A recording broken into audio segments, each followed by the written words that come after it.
We now want to head up I-45 to Dallas, where Democrat Congressman Colin Allred is expected to concede to Senator Cruz. He's been watching the results come in with his family and supporters. The Democratic Party spent over $100 million on ads in this race in Texas, targeting women and a big focus on women's rights and abortion. We want to go to Rilwan Beloga now, joining us from Colin Allred's campaign headquarters with the latest. Rilwan.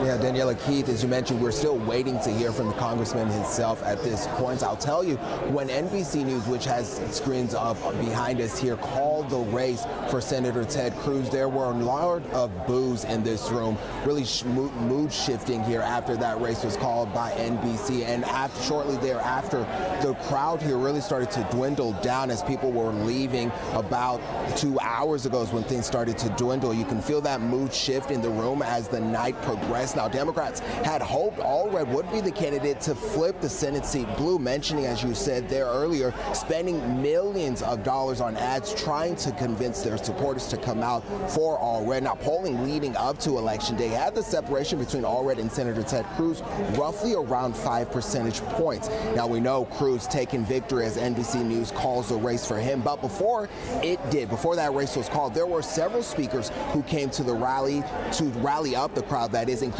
former state Senator Wendy Davis. Take a listen. Came out to tell you a couple of things. Number one, some of the biggest, bluest counties in Texas have not reported any election day vote yet.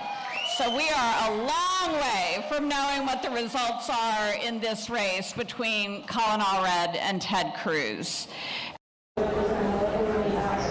Yeah, that's former state Senator Wendy Davis, spoke about an hour and a half or so. That was before NBC calling a race for Senator Ted Cruz to remain in his Senate seat there. Now, we are still waiting to hear from Congressman Allred about his concession or whatever he will make announcements tonight. We do know he will speak at some point this evening. Live in Dallas, Rilwan Beloga, KPRC 2 News.